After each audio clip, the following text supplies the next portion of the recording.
All right. One of our main sponsors is Rosie's Draft Solutions. Rosie's Draft Solutions is a Long Island family-owned business that provides professional draft beer system services, line cleanings and maintenance, draft beer line system installs, event dispensing solutions, and much more.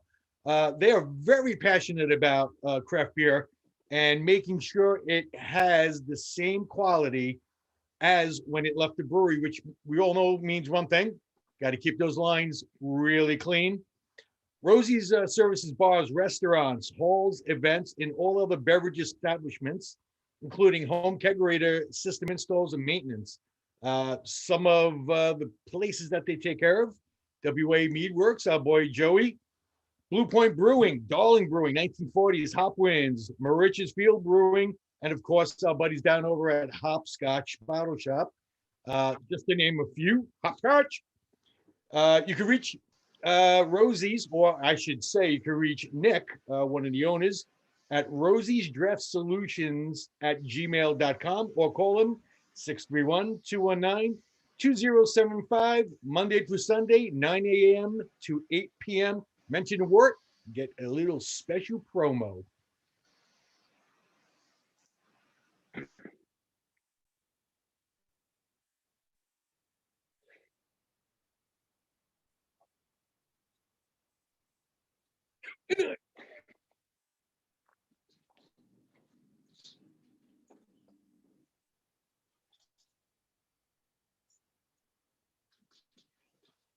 Jesus Christ. Beer maker, the Countertop brewing system lets you brew about a gallon of your own beer right in your kitchen. I was really hooked by the fact that all the internals are dishwasher safe, which means I'm too domesticated. But brew your own beer on your counter. They'll ship you ingredients with your specialty grains. Not extract, it's full grain brewing. Yep. You'll get your steam hops, and they have Galaxy, Motica. What else did we get in that IPA mix, Mike? We got Amarillo, all different stuff. And they have kits to purchase to use their predefined recipes, or you can go out and buy your own grains, your own hops, and your own adjuncts, and brew your own recipe right on your countertop. You want to make a copycat? You want to bring back yada yada yada? Go right ahead. You want to make an imitation barn rocker? Go ahead and try. I'm sure it won't be as good as the originals, but you can do it in your own house. Really excited about this. Also, we're going to be testing it out. We got a sample pack with our own kit, and we'll have them on the show pretty soon to talk about it. I like the idea that you don't have to bottle it or do anything. It actually has its own dispensing system that you put in your refrigerator, almost like back in the day when they had the beer pigs, and tap beer right in your refrigerator without having to do any transfers or no anything. transfer, which means no risk of oxidation or contamination, as we are almost all too familiar with. So it's a self-contained system. You can go online on YouTube. They have a YouTube channel with a lot of really great videos that walk you through the process.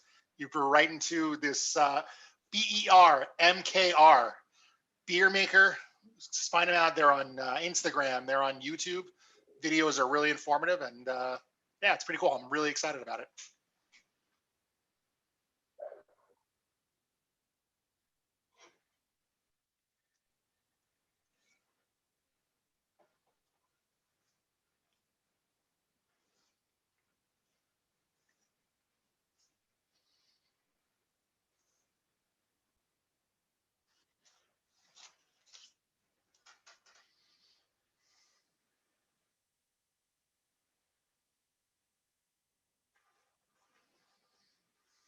Love it.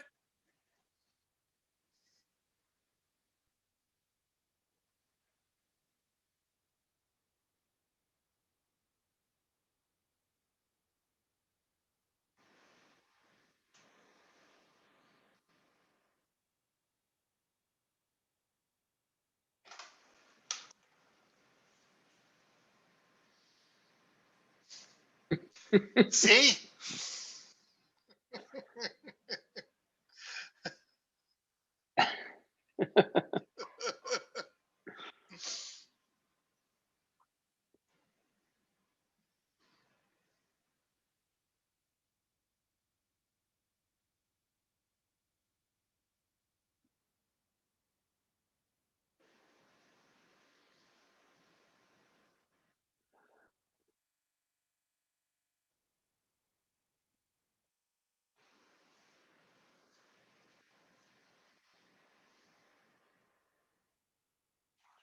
Right clip.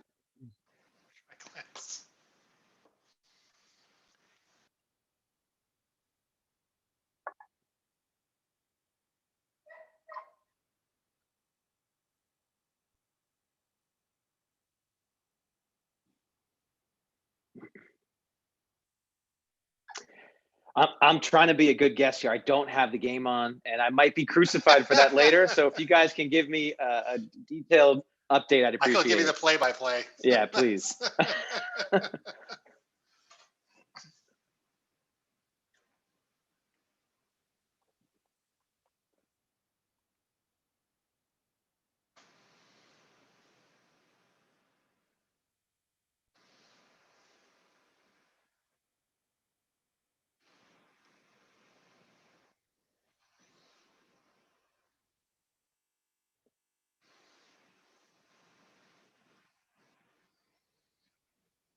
It really gets you excited.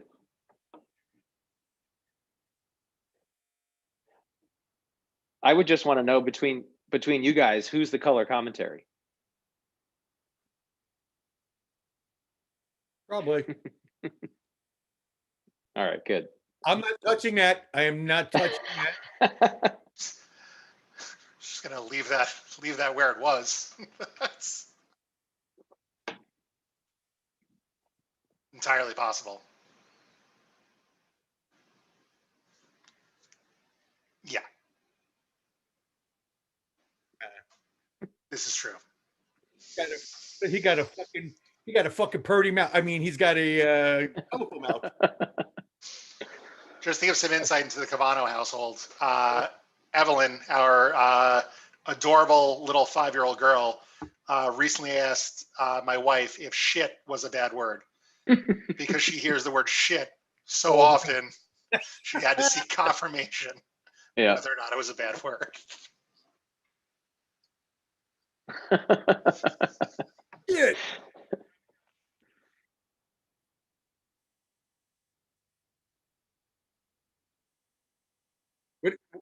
What did you call me? The Tony Romo of the.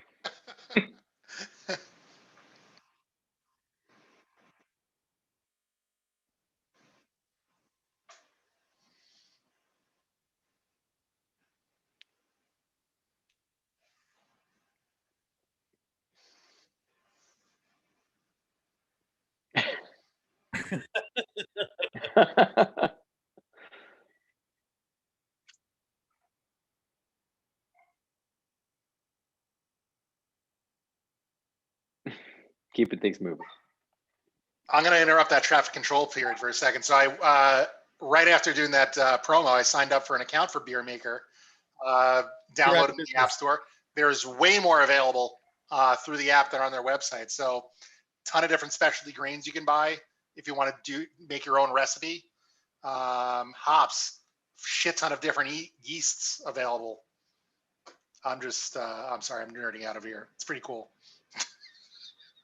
Go to the Beer Maker app, Android or iOS, 100 grams of Munich malt, $1. Wheat, 200 grams, $2. Gabe, you guys start getting your shit from these guys. I know, it sounds like a great deal. If you're not buying by the gram, I mean, you're doing way too much drugs if you're buying it by the gram.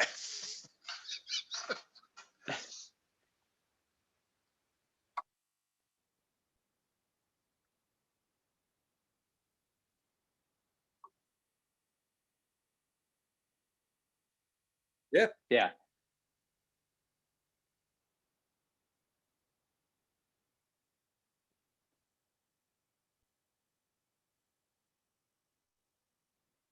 Yeah.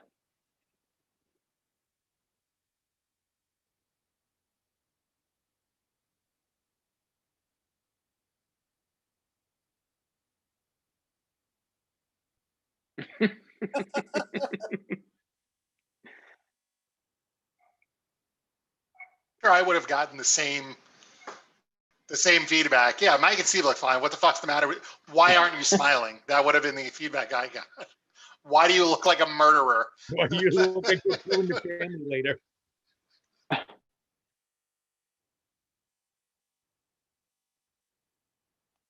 Totally. It reminded me of that South Park episode when they do the Yep. And like, no, you have to do the album cover. It looks like you're staring off into the distance. Well, Steve has that like deadpan look, just like, don't mess with me, It's good.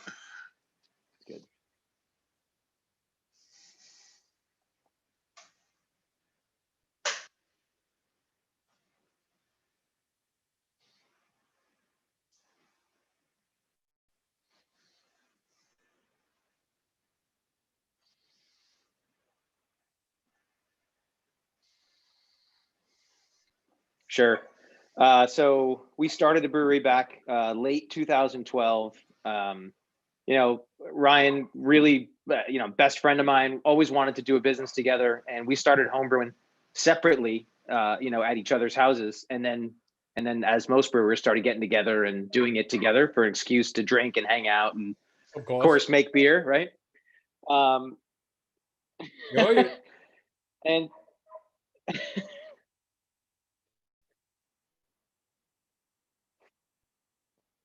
so, we had a lot of fun with it. And at the time, it was still early on in the days of craft breweries on the island. And we really got hooked pretty quickly and wanted to start our own brewery. Like, obviously like a lot of people want to do. It seems like a lot of fun. So we found this really small storefront in Oyster Bay, which is kind of directly in between Ryan and myself where we live. And started the brewery relatively quickly after we were messing around in our backyards. We spent, 2 years in the original space, about 1,400 square feet on a 3-barrel system. Making some pretty basic, we did an amber, an IPA, a wheat, some pretty basic beers at the time. But I'd say what helped us, kind of go from smaller scale brewing to slightly larger scale brewing is we had the opportunity to pitch our beers to the New York Islanders at the Nassau Coliseum. So we got connected with the F&B people at the Coliseum and went to actually sell them pumpkin beer. And in mid-conversation, I threw out there like, hey, this is the last year at the Coliseum. Like, would you guys be cool if we made like a commemorative beer for the team? Like we would love to do that. Not thinking anybody would ever say yes to that, right? And we got the old, like, I don't know, let's talk to our marketing team and see what they think about it. And pretty quickly they came back and they were like, we love the idea, let's do it. Cool. So, right, I guess. Yeah, that's exactly right. So they came up with the name, and I always make sure to say that because we were not the creators of it originally. And there were a whole number of different names that were thrown out there, but ultimately Barn Rocker is what we all agreed upon. Oh, there were, I'll just give a couple of the easy ones. There was Dynasty, obviously talking about the team in the 80s.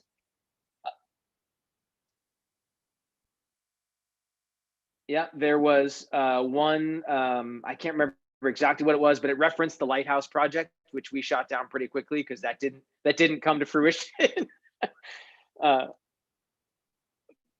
There was one of those as well that also got shot down pretty quickly, given how popular the jersey was at the time. And anyway, so we ended up with Barn Rocker, and what was a lot of fun in our original space making Barn Rocker is that Ryan and I were still working full-time jobs, working for BMW. One second. Hey, Mike, for whatever reason, a couple of people are saying your feed is not coming through audio.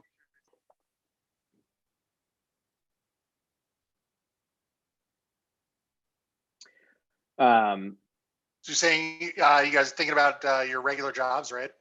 Yeah, so we were working still full-time jobs, and we had no business making beer for a sports venue. I mean, no business. Like the amount of beer that they would go through, even with a few tap lines, we had no business on a 3-barrel system trying to produce product for them. So we would show up at the brewery before work.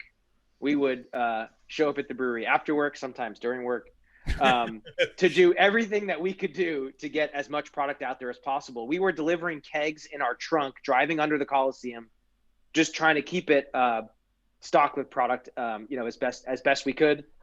Wait, there we go. I got it. Sorry, I had to fix this. Yeah, there was definitely something dropped out. Steve, maybe when I was trying to help you with your audio, I screwed something up on my end. But that means then no entrance music came through or all the promos from me. But we do have the Zoom recording, and it will be back out in podcast form. So sorry, everybody, for me not being on. But you know what? Probably wasn't the worst thing for you. You probably got more out of it from Steve and Pete this week. I think it improved the show. Oh, that's a dick move. Dick move. Wow. Come on. Wow. Tough crowd. This is what I get. This is what I get for trying to air traffic control. They just shut me down. Take the radar off the tower, huh? Sorry. So go ahead, Gabe. Yeah. So anyway, it was a lot of fun delivering beer, as I said, in our cars to the basement of the Coliseum, literally doing everything we could be doing to keep things in stock as best as possible. But I'd say that beer and that opportunity is what got us in front of, I would say more mainstream consumers as opposed to, sort of our neighborhood tap room. Gotcha. Yeah. And then shortly after that, we were just at a point where we could not put any more time into continuously brewing to support the product, that we had to, expand the brewery, get a new space, get a new brew house. And that was late 2015. Okay. And, we've been in our, as I call it, our new space for the last 5 going on 6 years. It's been a wild, fun, crazy ride, to say the least. Yeah. I mean, yeah, you've done so much since you moved out of that space. The new space was something of a obviously much larger in capacity, much larger in square footage. Did any of those 3-barrel systems come over with you as like pilot barrels? What were you doing with those? Did you get rid of those or just buy all brand new equipment? What was that transfer like? Yeah, I mean, we bought all brand new equipment. I wish, looking back, we had kept it. We didn't have the foresight, I guess, to think that we would need it or want it. But we wound up selling it to a brewery that was starting up in North Carolina. Cool. They were doing, a brewery wedding venue of some kind, and it was going to be on a farm, and that fit their business model. And so they came in a pickup truck or a box truck, whatever it was, and threw it in there as a box truck, actually. Threw it in there and took it. So, yeah. Oh, poor system. Has a better home, though. It's like adopting a puppy. The greener pastures, literally. Now, at any point, did you guys, and I wasn't sure if you guys were doing it or not, did you guys contract any of the barn rocker out? Because, I mean, you guys, everybody, and it's funny, I have so many Islander fans. Any of it. I'll say, unfortunately, a lot of other beer that we made or wanted to make suffered. So we just wound up making less styles.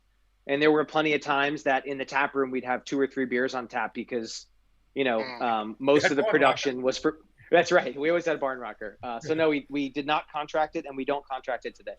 Cool.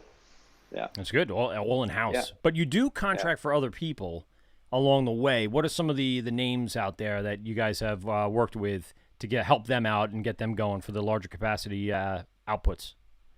I'm proud to say that we made a couple beers for Dan and the crew at Long Beach while they were getting, set up and started. We did a batch or 2. I don't know exactly how many for Bellport while Brian was getting started. We've done a couple for Old Tappan in Bayville. Oh, yeah. I'm trying to think who else we've done. I mean, those are the ones that certainly, right at the top of my head, I can rattle off. Yeah. It's not, part of our business plan, but, when we have, capacity or free space, we're happy to do it. The tanks are there, Right. I mean, it's one of those, you have enough capacity that you could, lend one out for a rotation or 2. Yeah, definitely. So what's the, and this is usually Steve's question because, Steve's the trucker. What you hauling? What are you guys working with now? What's the current setup at the brewery? It is a 15-barrel brew house. And we've got, let's see. By the way, Gabe, what type of, system do you have? Wait. Wait. Yeah. Never mind. You really want me to show you under the hood, huh? Wow. It's 15-barrel brew house. We've got 3. Let me just make sure. 3 30-barrel fermenters, 4 15s, and then a little shorter on the bright side, just 2 15-barrel brights and a 30-barrel bright. Okay. We do all our packaging in-house, so we got a Wild Goose 4-head, 250 canning line that we've had for 5 years or so, 4 years. That's what we're working with. Cool. Yeah. So it's a little tight in there. Yeah, I was gonna say. Yeah. When you first got in, you're like, man, that's so much space. And now, oh shit. We added those 2 30-barrel tanks on the end. I don't know, last year or maybe 18 months ago. So we wound up pushing out into the tasting room a little further from the production side, and then. I'm sure, like a lot of businesses have had to pivot, during COVID, a lot of our business is canned and to go now. And so the tasting room has really become our storage facility for empty cans and grain and empty kegs and, everything else. I mean, you only took up the space where the shuffleboard was and That's right. The immediate hallway from front door to bathroom. So other than that, people can still come in. Plenty of tables available, trust me. So we were in there on Sunday, and you had a really good crowd. You had a bunch of tables outside. You have some tables out back, and then you have, I think, 9 or 10 4-tops or a little more. Maybe there's a 6-top in there in the tasting room. And you can do both ends of the bar, too, because they're kind of away from each other. And you guys was hard to find a seat right away, which is nice. It's good to see. So you were saying, during COVID times, things have been pivoting. But how has that worked with the tasting room? Have you seen more people coming in, or have you seen a lot more to-go can sales? What's been the model that's worked for you? Yeah, I mean, to-go sales and can sales definitely accelerated over the last year or so. So we began offering local home delivery as New York State allowed us to do that. Nice. So, drive around delivering beer to people's houses. Obviously, the distributors are taking canned product, and people are ordering on our website and coming in for curbside pickup or pickup at the bar. Tasting room is operating at 50% capacity, so. We do as much as we can to drive as much traffic there, but we also realize that pretty quickly that fills up, and that's why we've, spilled out in the front sidewalk in the back. And luckily the town's been great about allowing us to have that seating out there. And we were talking a lot about the town while we were up there. I've been coming up there for years now, even a little bit before you guys were established in there. And there was some great places to go, very nice places to eat, great walking town in the spring, summer, and fall. Oyster Fest, of course, everyone on Long Island knows that. Obviously, I would say the benefit of starting the brewery in Oyster Bay and you living in Oyster Bay, it all just makes sense. But is there anything outside of that would kind of make it just the right fit? Obviously, the town cooperating. But how is like the things like the business end of that? Is it a matter? Is it a high tax bracket? I would imagine Oyster Bay is high in taxes, sewers, water supply, all that stuff. What hurdles did you have to go through? Yeah, hopefully the town's not listening on this one. I did tag the Oyster Bay Chamber of Commerce. I think for us, again, when we started, it was somewhat, new and novel. And so I don't think as many restrictions as there are now were around, sewers and all the things that a lot of the breweries have to go up against today. They were still, I think, defining a lot of the things that you had to do. It was early on. Yeah. So, it's gotten more difficult over the years with submitting water reports and waste reports and stuff like that. But I think because we were able to get in early enough, it's been easier than if we were starting it today. Right. The town's been very supportive with, when we have, building plans to put through or things that we need to do. I just think we've been good neighbors and they've been good neighbors, and we're cognizant to, support initiatives from the town. And I feel like they help us when we ask them. And so I think it's a good working relationship. Yeah. And I remember when you guys first got into the new place, and I probably stopped in. I mean, you guys were just trying to get everything together. And I remember you had to wait, and you were like, are you fucking kidding me? Wait, do you have a basement, or are you on a slab? We do. No, we have a full basement. This was God, I can't believe I forgot to mention that. That was I remember because I was just like, what? Crazy. That was a really special day. Special in quotes. That was a really special day. So, you can imagine we're getting a 40-foot tractor trailer delivering our tanks. And it happened to be like drizzling or raining that day. So already we're in, not the best mood. Wait. So I did not see a garage door or anything. How did those tanks enter the brewery? Now I'm thinking about it. Through the double front doors? Yeah. So those doors came off. And then a Sawzall went to the rest of the top of the door in order to get the tanks in. And so that process took all day to get them off the trailer, shimmy down onto floor jacks and whatever, and like pallet jacks and wheeled in, right? So that all day we get them all stood up, all in there, and we're all happy. And at the end of the day, we get the town coming in, like, what are you guys doing? And we're like, well, we got our tanks, like we're bringing them in, and we get this like, stop. You can't bring anything in here. Your building permit's not finished. The floor hasn't been pressure tested, like whatever all the things were. And we're like, and I think the mash tun and the kettle were still sitting like in the truck. Oh, no. We hadn't gotten everything out there. So, I mean, literally they were like, you guys have to stop. And luckily they didn't make us take everything out. So anyway, we had to stop, get the front boarded back up because we had cut the whole thing apart. And we had to store the tanks for a couple days at like a buddy's yard on a flatbed truck. Yeah. Until we could get the the floor sorted out with an engineer and things. But anyway, long story short, we are happily in there today. And you passed all those tests, right? The pressure test passed and everything. Yeah. I thought maybe even the worst thing. What's cool thing is it's like, no, go ahead. I was gonna say even the worst thing could have happened where you do all that and then you find out the floor is not rated to carry that much weight, and that would have been If you go in our basement, it's like a forest. There's plenty of support there, but man, what a day. What a process. and that's the thing people don't really get when they see a brewery open up. They're like, oh, yeah, is that trial and tribulations that go, you're like, yeah, I'm going to open up. Yeah, we get the tanks and this is awesome. No, you're not doing it. And it just rips your soul out for that moment, too. And man, I tell you, after that happened, Ryan and I went to Tabby's, the burger shop, next door, and I think we both ordered like chicken fingers and fries and sulked for like an hour about how great a day it was and how low of a moment it was also. Jesus Christ. Speaking of Tabby's, you guys were also known for being right next door to Canterbury Ales, one of the staples of Oyster Bay, and we were talking to how unfortunately they have closed up shop because of COVID, and there's a number of places in and around the town, and even across Long Island in the country, really, that have closed up. Is that like a really big hit to the foot traffic in town? Do you think that's really going to cause big ripples throughout the town? Yeah, I mean, being right next door to Canterbury's, we got plenty of people that would come in our place looking, hey, is this, do you guys have a reservation? What are you looking for at Canterbury's? That restaurant had been there for, I don't know, almost 40 years, maybe 35 years.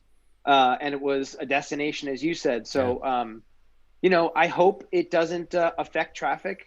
We won't know because, they closed during COVID. Somebody did buy, Canterbury's, and they're going to reopen as what, I'm not sure. Yeah. But it was sad to lose them. They were a great neighbor, great beer selection, great spirit selection, good food. I mean, they had so many Long Island breweries on tap there, and there was always so much good beer. It was just nice to have them next door. I mean, we certainly played off each other, which was nice. Yeah, I'd imagine just having a brewery next door, if you're waiting for a table, they scoot into the brewery and have a few pints and totally head over to and vice versa. You have a nice meal and then go next door and enjoy the rest of the night. Yeah, it was great. I'm sure you're going to see more restaurants pop up when things start getting better. People are going to want to go out. The influx of necessity to leave the house and eat and enjoy the things we've been deprived of for almost a year now, that I think is going to explode the industry back, hopefully to close to normal. But I think that the town of Oyster Bay itself will probably not have that much difficulty kind of rebounding, just because you have a well-established, corner of the area. Nice, we were talking about the waterfront, love the waterfront. Oyster Fest is a huge thing. So people get up, see the town and go, oh, we got to come back here when it's not Oyster Fest, enjoy walking around. It's just good advertisement for the town itself. And we were also talking about the car show that happens on Main Street. Do you remember when that kind of started and how that has played into, the popularity of the brewery? I don't remember when it started. It's been going on a long time. And I think it was probably, less organized in the past, where people would just show up on Tuesday nights and show their cars. Now there's an admission fee if you want to show your car. They close the whole street. Pre-COVID gets a great crowd of families, and it was really awesome. And I hope we're able to do it again this summer. Yeah. Because they get some really cool cars down there, and it's just a great thing to do on Tuesday nights. And we love it. It brings people into the brewery, and it's kind of cool thing to show off the town also. Yeah, it's one of those things where you see, in the paper, in the newspaper, or you'll see it on social media, it going on, and you instantly are seeing the cars that are there, you're seeing the fun people having, and again, a great little destination place for Long Islanders. It's one of those, again, another staple of Long Island to go up to the Oyster Bay Car Show. So I'd imagine once that kind of returns along with the rest of the town, things will start to kind of rebound and get a little better. Yeah, we hope so. Gabe, I want to kind of transition over to, what's going on right now. I know we talked a little bit about Barn Rocker and the stuff that's happening with the Islanders. I know we spoke at the brewery the other day about what's going to happen moving forward when the Islanders finally get into Belmont. I passed it Thursday or Friday. I went, wow, it's really coming together. Like, it's getting close to being done, at least on the exterior. Yeah. It's getting exciting because I'm really interested to see what it's going to turn out to be. But what was really hoping is that Barn Rocker will still become a part of that venue. Have you guys spoken to anybody about that and how it's going to make the transition from the Coliseum over to Belmont? We have. I mean, we've been discussing that with the team for, I'd say, the last year or so. Wow. Ultimately what that might look like. And I think, for us, there's two different partnerships. There's obviously, like, with the can and the, on your get tap with you. Full liquor. One of the things is our ability to use their intellectual property, the logo, and all and all the marks. And so that's up for discussion. And then the other part is the ability to have our product poured in the venue, which that happens more between us and Manhattan Beer, who's our distributor. Okay. Manhattan represents a bunch of big brands. And so they get allotted X amount of tap lines in the arena and X amount of shelf space in the fridges and all other things. And they'll carve something out for us. Whether or not that's small or big remains to be seen. But my shameless plug here is the more Barn Rocker that we all can drink over the next few months gets us more shelf space and tap lines at the new arena. Yeah, there you go. Now you're talking. And that's the thing. Like I was telling you, one of my traditions for going to an Islanders game was to have some Barn Rocker at the Coliseum, seek out the couple of little carts that had it, and that was my place. Even if it was 10 sections away, I'm walking around and getting 2 Barn Rockers and going right back to my seat ready to go. I'd pregame in the parking lot, I'd postgame in the parking lot, but in between it was always Barn Rocker. I always associate the flavor and the taste and the essence of it with the Coliseum and being there. Even after they redid it, you still had taps there. Like even when the Islanders weren't playing there, I went for the beer fest. Actually, I went to a beer fest one year, and on the way out, they gave us tickets to a boxing match. I guess it was a Showtime boxing match, and the 6 of us literally walked right up the stairs and right back into the Coliseum.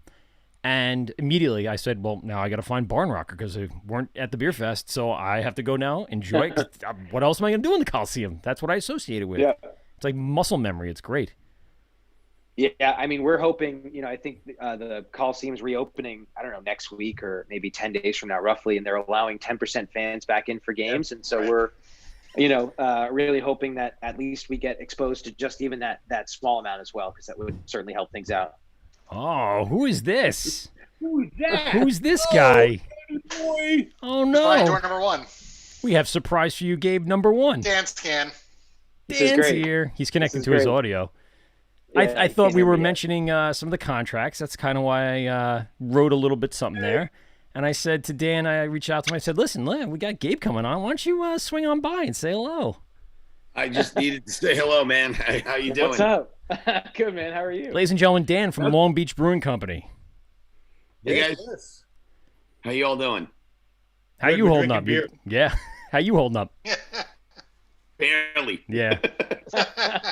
Well, if you go back to did you end our season season 3? I think you were the last show of the season last year. Might have been. Maybe. Yeah, I can't remember. I drank a lot that night. Yes. I think we promised things that I still will probably stand by. But if you ever need, a hand picketing at Town Hall down in Oceanside, here it comes, creeping in. If you ever need anything, you let us know. We'll bring.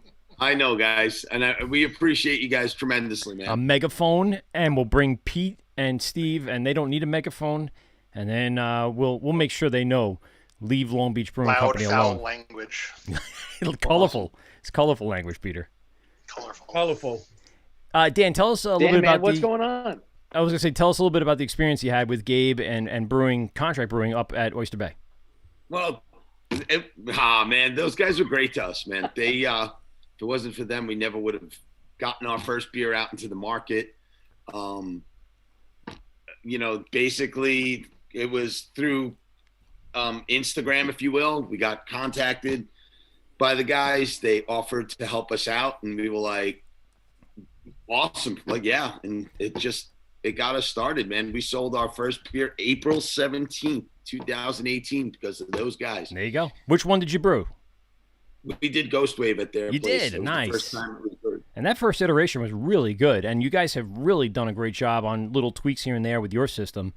And, I mean, if anyone hasn't tried Ghost Wave from Long Beach, get to your local distributor if you don't live too close and find Ghost Wave and demand it to be on the shelves because it is extremely good. And if there's something I really like about IPAs, it's that maltiness that you provide on that Ghost Wave. We love that part of it. Thank you very much. Yeah, we just canned up a fresh run the other day. Nice. It's got another new little tweak in it, and it's probably the best version we've put out yet. I'm really proud of it. Awesome. Excited. And again, if it wasn't for Oyster Bay Brewing Company, man, you guys really, really, really set the bar for us and showed us, what to do. And we followed what you guys did, man, and taught us. And we appreciate it. So, man, anytime. Opened a lot of doors for us, and we appreciate you for that. Anytime, Dan. So when are you doing the next beer for the Islanders, or are you doing it for the Mets? I mean, you're following in their footsteps. You got to do something. Maybe the Jets. Somebody. Oh, don't do the Jets. Jets are worse than the Mets. Long Island Ducks. You'll never sell any beer. Because nobody goes to the stadiums. You could have a. It would just be a brown. It would just be a brown bag. Oh boy! And I got Pedro over here. He's giving me the eyes already. He's already saying, "What are you guys talking about here?" I'm the best. I got Scott from Long Island saying, "What's up?" He loves him some Ghost Wave, so he says Ghost Wave is the balls. Actually, it's I'm over to Some Guys Beer and Soda, Sunrise Highway in Lindenhurst. Actually, always has Long Beach in stock. Yeah, sure does. Scott from Long Island. Yeah. Yeah, Scotty has actually moved on from Long Island. Oh. He has a new, I believe it's a sales manager's job with Cisco. Oh, interesting. Look at him. Big change from my boy Scotty. How come we didn't know? When the hell did this happen? Yeah, Scott, you're listening in, bro. I wish you nothing but the best of luck. Cheers. Yeah, You've been a great guy in the beer industry. I think you're going to do great things in the food industry now. So, he said thank you very much. He's giving a little thumbs up emojis all over the place. Cheers to you, buddy. He'll be back.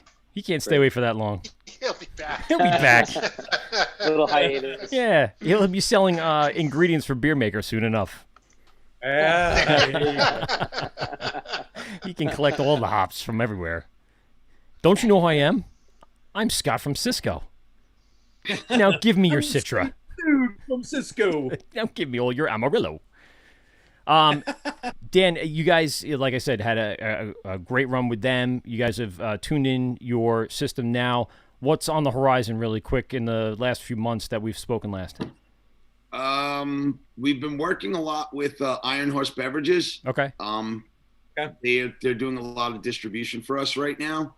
Unfortunately, I can no longer just, we as a company can't no longer just keep doing it on our own with all the hats that we're wearing right now. We're all still working 2 jobs. Yeah, and I go back to what Gabe was saying before. Everyone is working full time, and on top of it becoming like a full-time brewer. And we were having this discussion this past weekend how tough that is with family and free time and everything balancing. To clean, always. Or always something breaking. Yeah. Shush. Shush. Actually, just had to fix a glycol leak today. Oh. Do you have to weld it up, or was it a tri-clamp? Puddle of glycol on the floor. I have no idea. The pressure clamp? So we had to fix that. It's always something. Nothing. It's all clamps. Just buy a bunch of clamps. Right, clamp for press. Yeah, you got to get a part cart. Part cart? I had it right. Part cart. And then get all your tri-clamps. Scott, I'm sorry, Scott. Dan, what is your? Because I just saw him again. What is your favorite brew from Oyster Bay? What's your go-to? Well, you're really putting them on the spot. Captain Kidd's been my Captain Kidd. That was a good. They didn't have that on tap while I was up there. Year, man. Yeah, that was a good one. I think right before Ivan left was like my, was really. We had just done our last brew with you guys, and Ivan had was just about to move on, and they had just canned up a fresh run of it, and I remember just it being so freaking good, and I really like that beer a lot. Gabe, anything on the schedule for Captain Kidd to come back? We may have to add it to the schedule now. I really thought that was just a fantastically crafted IPA. I'm not an IPA drinker. I mean, not that I'm not. I just never really enjoyed them. You're more of a Belgian and German style. I like more German style. I'm more of lager. I like lagers. Yeah. Nice crisp beers. That's what I enjoy drinking mostly, and that's been my biggest challenge as the brewer for the company is like, honing in on making our IPAs more, appealing to IPA-ish? The IPA-ish clientele, if you will. More beer-like? Beer-like? I don't know. Have you tried lactose? No, not at all. Ever. How about OJ? Have you ever tried straight-up orange juice? Yeah. Just straight-up orange juice. Yeah, well, I did my first canning run. I said we did our first canning run of 3 IPAs in a row, and it was just like, wow, we just put 3 IPAs out on the same day. That was really Gabe shaking his head like, yeah, that's norm. That's what's gonna happen. Yeah, for everyone else it's normal, but for me it's never been normal. So I'm just like, okay, doing a lot of IPAs right now. When are you bringing the Schwartz beer back? Not for a while. Not for a while, but we still have a little inventory left of it, so it's still going to be out there for a little while. Shipwreck Black. Yes, so good. Yeah, I think we only canned that up about a month and a half ago, so there's still. Oh, so you still got some freshies out there. Nice. Yeah. Oh, yeah. They're definitely, and they're lagers, so they'll stay nice. They'll stick around for a bit. Yep. Yeah. Sweet. That beer just gets nicer and nicer and nicer if it's kept cold. What's very interesting, we've noticed, from talking a bunch of different breweries, and just the other day, I had to get out of the house, and I went on my first going out to breweries, which I haven't done since I closed my own brewery, and black lagers, man. I've seen dark lagers and black lagers 4 or 5 times now from breweries around the island, and I love it. I know. That. I remember when we said we were putting ours out, everybody was like, "Don't do it, man! Don't do it. You're not going to sell any. You're not going to sell any." And I was like, all bring I care. I want it. I'm brewing it. Didn't each one of us bring a different black lager, dark lager, or black lager? Back from where we were. So Steve traveled around Long Island. I went up to upstate New York, and Pete went to Vermont over the February break, and we all came back right before we walked into Oyster Bay and did our little exchange from where we were. And I had a crowler of the black lager Schwartz beer from Whitman, who we had on the show last month. And nice. Pete, you brought I forget which one it was. Lost Nation. Czech dark lager. I had that last night. Delicious. Very good. And then Steve got one of the dark lagers from 27A, right? Yep. Yeah. Yep. So it was nice. We all kind of did a nice little dark lager exchange, which was kind of cool. It was fun. It was actually pretty funny. He was like, "Well, I got one for you." Well, I got one for you. Yeah, I guess we're all drinking dark lager anyway. They're great, man. They go so well with so many different foods. It's just speaking of which, such a great I paired my Lost Nation dark lager last night with a fresh box of Girl Scout tagalongs. Ooh. Hey, all right. God, those are my favorite fucking. And so, Steve, this is my next one. It's Steve's collab. Nice. It was one of those things. I love having the Girl Scout cookies with the dark beers in the wintertime, like right around now. Great combination. I think you gave me another excuse to buy a box of tagalongs. Bro, I just had like 3 boxes dropped off this past week. Yeah, Pete, when are yours coming in? Because Pete's daughter. They've both of them now. They're they're in stock. There's quite a few. Now we're talking. Excellent. More coming my way. Gabe, have you ever brewed with like a cookie or a bagel or something, like some sort of food item? Something maybe you could buy from Scott from Cisco? I mean, we have, yeah. We did a cookie, collaboration with this Instagram cookie company, My Cookie Dealer. So we did a those things are insane. We did a milk stout made with their chalk chip cookies around Christmas time. Yeah, very cool. And then in January we did a collab with Blue Line Deli in Huntington and King's Coast Coffee. Ooh. So we put their Islander bagels in the mash, and then we did look at you. King's Coast Coffee's Lamplighter blend cold brew to finish it off. So we did coffee cream ale, which was fun. Sweet. That's pretty cool. Yeah. Did it already came out, correct? Or is it still brewing? It did. Okay. It did, and it sold out pretty quickly. So there's another batch coming out in 10 days or so. Nice. All right, so you got it in the tanks. Nice. Yeah. Scott heard our ribbings and said, "You bastards." Sorry, Scott. That's fair. That is fair. That's fair. We are bastards. But he knows that. He knows that well more than anybody. Yes, he does. I was so, you know what? I'm actually now just thinking back how sad I am about him leaving, because we were supposed to go down to AC Beer Fest last year, and they were going to be at the festival. So I was excited to hang out with him and Greg and Dan and Sheila and the whole crew from Long Island, and that got canceled. So when they rescheduled now for June 4th and 5th, I believe, I was expecting the whole crew to come back down. I don't know if the invites still are out there for people or what's going on. I think we're going to hear sometime around mid-March or so about what the brewery lineups are going to be and the music festival lineups going to be. But we are on the docket. We have our hotel Airbnbs punched.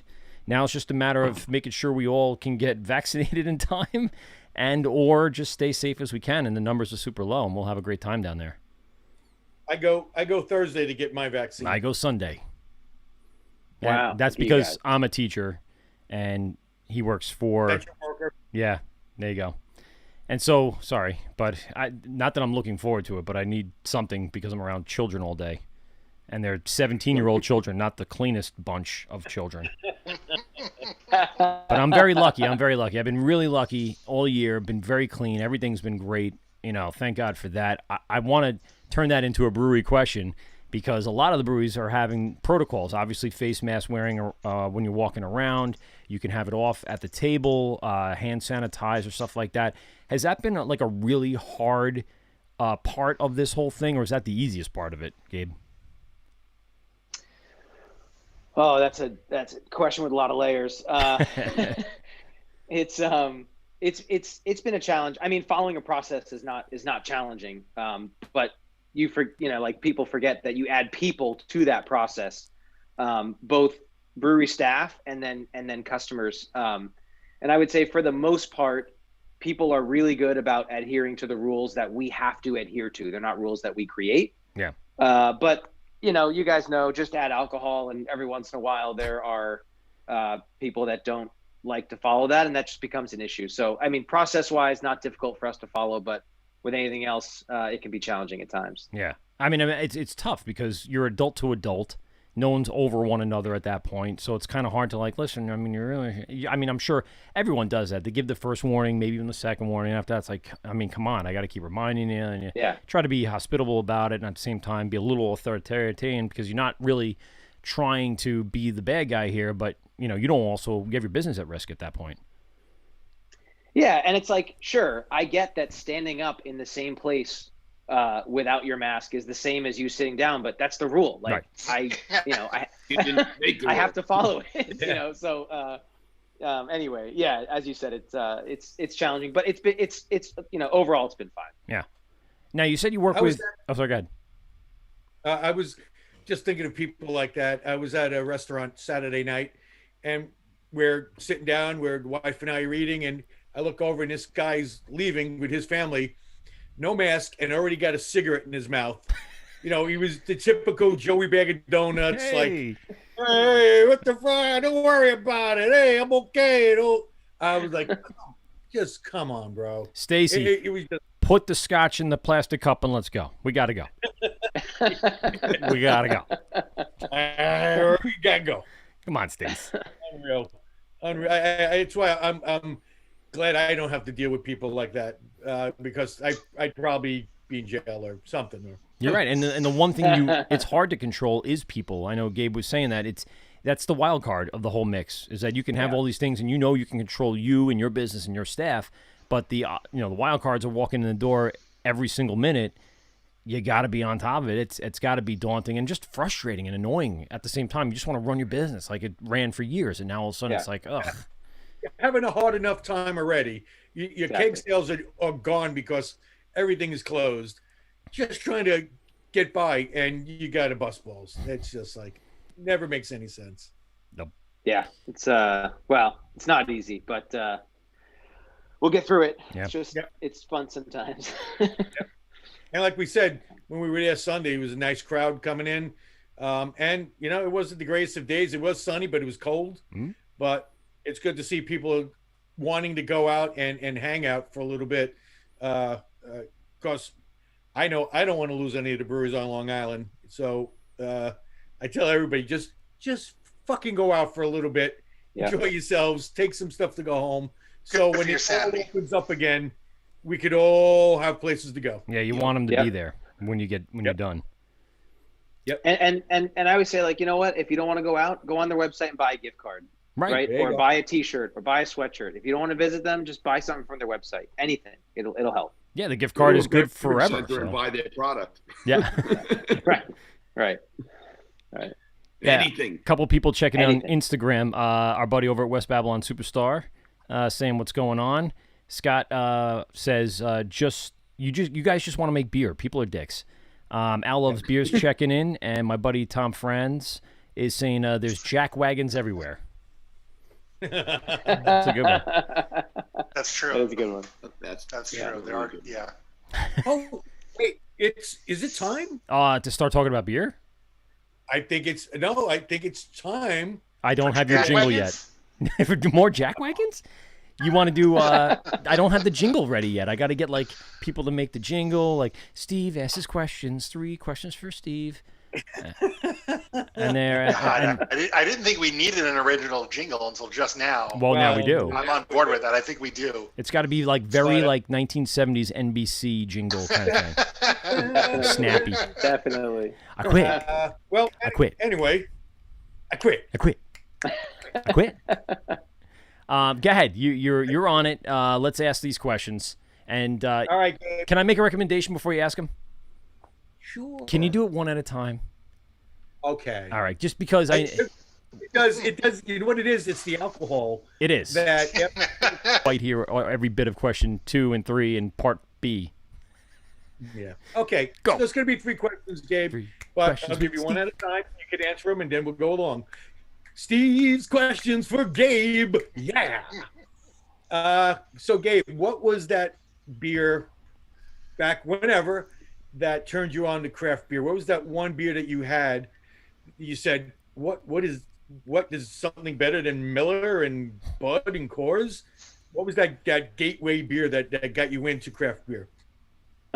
You are going to make me give the most cliche answer ever, and I'm so embarrassed to even say it.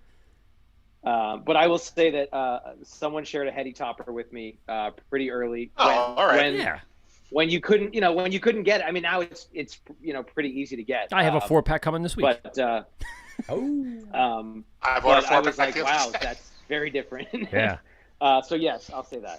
Heady. Okay. That's a good one because mine was Magic Hat. We actually haven't gotten that answer yet. No. Yeah. When you said cliche, I was like, oh god, did it?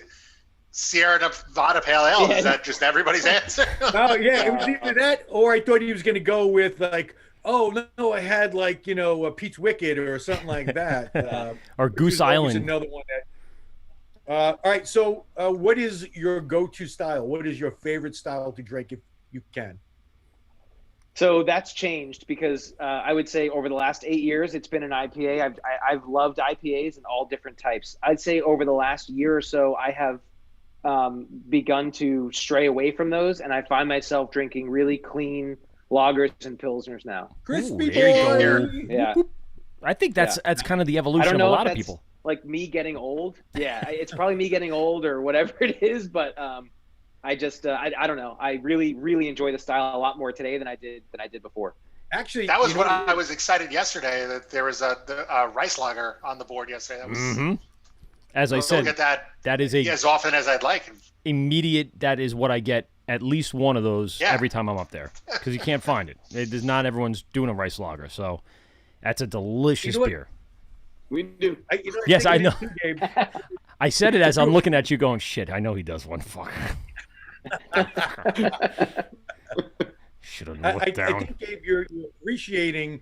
You know what it takes to make a really good, crisp lager, and how much goes into it, and when you do drink and it's a really well made one, you're like, wow, there's nothing better than this. Is no adjuncts. There's no other, it's just that flavor of that malt, that there's a little bit of hops and that yeast, and that's about it. Totally. My third and final question: what is your go-to beer now, other than any beer that you brew? What is a beer that you look forward to having other than your own? So slightly off answer. I the last 2 years have been traveling a lot for work, and I find myself in airports all the time. And the easiest go-to beer that I can have in an airport all the time is Lagunitas. And so, I will say that when I'm sitting at an airport bar and I'm looking at the not that attractive tap tree, that is what I'll go to have. Not attractive. I like that. Yeah. It's usually either that or it's a Goose Island beer. Yeah, I would say Goose, like the 316 was everywhere. Yeah. It's everywhere you look, there's a goose head somewhere. And, I was excited when Sophie started being available at first, and now you can pretty much find it anywhere now. It's everywhere. It used to be very rare, and now it's like, oh, I don't know about that. I got people checking on Instagram really quick. Tom Fran says Optical Illusion 2001. That was his first. Scott saying lagering is a brewery showing off its chops for real. Tough style to make consistently. Kudos to those that can do it well. Yep. So thanks, Scott. Great. Still listening even after we made fun of him by accident or purpose. Appreciate you, Scott. Sweetheart. I'm sorry I made fun of you accidentally on purpose, Scott, but maybe soon it'll be the Wort with Mike, Pete, Steve, and Scott. Oh, someone has a little bit more free time now that he's working for a big old There's a Cisco. guest spot open whenever you want it, Scott. That's true. but Anytime. the only thing is we're going to talk about beer, and he's going to be like, so, slab bacon nowadays. Dude, if he comes on and starts talking about bacon, I'm here for that too. Yeah. We'll do a whole new podcast with Scott. Yeah. He said he's in. Dan, we asked these questions to you. Travel me back. What was the go-to you're at right now? What's my go-to? Yeah, right, besides your own. Other than our own? Yeah. Yeah. That's hard, man. It just Oyster depends Bay. on my mood, Oyster man. Bay, It really does. But it's usually something from Dogfish Head. Okay. Yep. See, I've been on that kick. I've been on my 60-minute kick in football season. I really like the Slightly Mighty, I think it is. Midas Touch? Oh, no, Slightly Mighty. Yeah. No, I know. It's a newer one, yeah. It's their light IPA. Yeah. And I don't really like IPAs, and that's so good. It's kind of like the Founders All Day. It's right around that area, yeah. I do remember that one. I was drinking 60 minutes, drinking a 6-pack of 60 minutes for football season. So it was like, 1 o'clock to 9 o'clock, I would polish off that 6-pack. And there were some rough Mondays. I had a 60-minute not too long ago, and I was just like, it's not as hoppy as I remember. And then I'm like, no, I'm just enjoying the hop flavor a lot more than I used to. Yes, that's exactly it. You changed. I don't think that's changed all that much. No, once the I get beer's into the same. it, I changed, exactly. I'm appreciating it a lot more now. Yeah, I mean, just the consistency of what they can do. Yes. And that's something to be said for any brewer that produces these very easily fuck-upable beers. With just a slight off bit, how consistent everything is.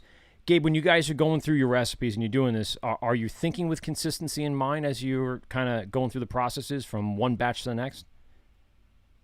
Yeah, I mean, we are pretty deliberate about, if something is going to be a one-off that we're not planning on reproducing versus a beer that we're going to try and distribute. I mean, it has to be scalable. It has to be consistent, right? Like it's tough when you make a beer and there's a product that you can no longer get. Like if you're going to make a widely distributable beer with Galaxy hops, there's so much fluctuation in hop price and availability and stuff that you can't have that all of a sudden not available. So it's got to be somewhat repeatable and consistent from an ingredient side, and then of course process and all the other stuff that goes with it. So when you went into like the recipe for Barn Rocker, obviously that's going to be a repeat based style and brew.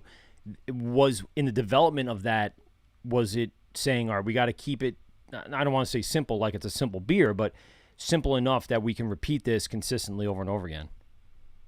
Yeah, I mean, I think when we first made it, we were just trying to make a simple beer, quite honestly. An approachable craft beer that was not polarizing or overpowering or whatever it was. And there's been many iterations of Barn Rocker. We've always tried to, improve it over the years. And I think Ivan last week was talking, over 10 or 12 batches, he made little tweaks to it. Mm-hmm. And, even Tom now has made a couple little tweaks to it. So we're always trying to make it as, as perfect for us as possible while still not being different, where if you had it, you were like, oh my God, this tastes completely different than what this did last week or 2 weeks ago or a month ago. Now, those changes made in ingredients or in process or in both? Both, probably. Yeah. So I think for when Ivan was there, it was ingredients. Tom's made slight process changes around temperature and stuff like that. It just depends on the little things that we're trying to fix, whatever that might be, or alter or change, whatever word you want to use. Yeah. And was it based upon the idea of trying to just be more efficient with it, timing issues, scheduling issues, stuff like that, or was it just a consistent or a conscious effort to make it just taste a little different so it's right where I want it to be?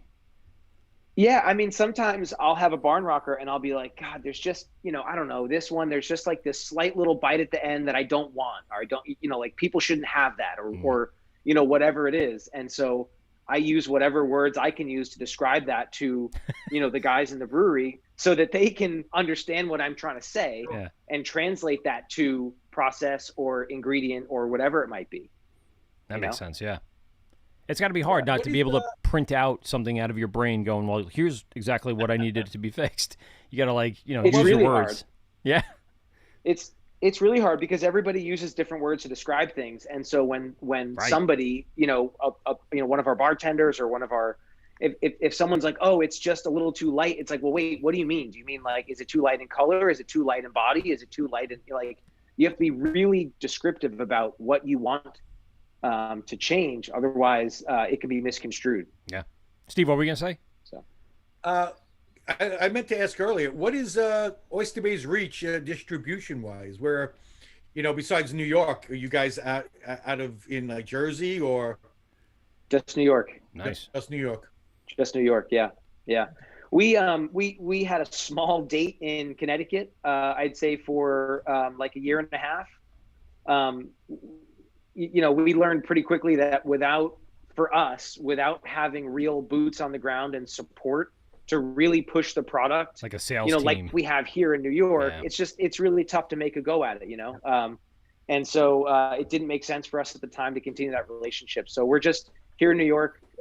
It's Manhattan Beer distributes in 16 counties, and so we're somewhat represented in those. No, good. Nice. Are you shipping all New York State wide, or is it wherever? People can go online, buy the beer, and it'll ship from anywhere in New York. Anywhere in New York. Yep. And are distributors picking it up upstate, a little further up, or is anybody kind of bringing it up there and selling it for their shop? Yeah, I mean, we've had certain people reach out. I don't think logistically for us it makes sense to try and ship a half a pallet or 20 cases or 50 cases. It becomes too cost prohibitive for them to then be able to make money and sell it. So we really try and focus on what we can control kind of in our backyard with our distributor. And with the shipping in New York, is that something you feel is going to stay and stick around for a while to come? I hope so. I don't find that there's any reason to to stop it. Although I don't know all the inner workings and whatever red tape's involved and all that stuff, but I can tell you it's nice that somebody in Albany or Buffalo can order a case or a 6-pack, and if they want to spend $20 or $25 to ship it, let them do it. That's great. Yeah. Yeah, I know the New York State Brewers Association is definitely lobbying to have that continue because it is a huge boost for the business, for the alcohol business. Oh, look who's here. Gabe, special guest number 2 for you tonight. Oh, man. We have Ivan from Myers Brewing Company joining the show. Just on the show 2 weeks ago. Ivan's here. What up, buddy? This is great. What's going on? How you doing, Gabe? Ivan, what's up, man? How's everything? Outstanding. Yourself? Yeah, can't complain. Good Thanks. to talk to you via Zoom and not via Instagram from last week. Yeah, exactly. And, I'm sure it's far nicer there than it is here because we only got 5 inches of snow. It's a little nicer. Yeah, a little nicer. Yeah. And we also have Dan here. Ivan, Dan's in the Zoom chat if you don't see him. Hey, what's up, Dan? What's up? What's going on there, Ivan? How you doing, buddy? I'm all right, man. I'm feeling good. So, Ivan, you basically kind of spurred me to go out and reach out to people that previously were at Oyster Bay and have you guys drop in some contract people, some past employees, and past people. Like in Oyster Bay, this is your life. Yeah. Yes. This is like a high school reunion. Yeah. Great. I was going to go with Carousel of Progress, but that kind of doesn't work as well. I haven't drank enough to really say that correctly, so we'll get there. Ivan, man, how's it going the last 2 weeks? Good? Yeah, just busy. Yeah, I would imagine. Just busy. Double brew days, So, things going on. everything's going very well. Where other than snow. Yeah. Every day. And lots of.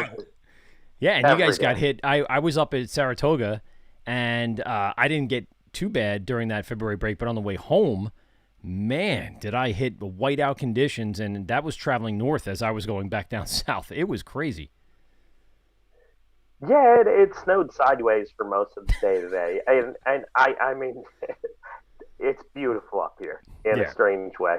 Like yesterday, we went for a walk on the lake, and it was beautiful and sunny and 28 degrees and was perfectly warm. But yeah, you get used to weird. It's like Fargo. Yeah.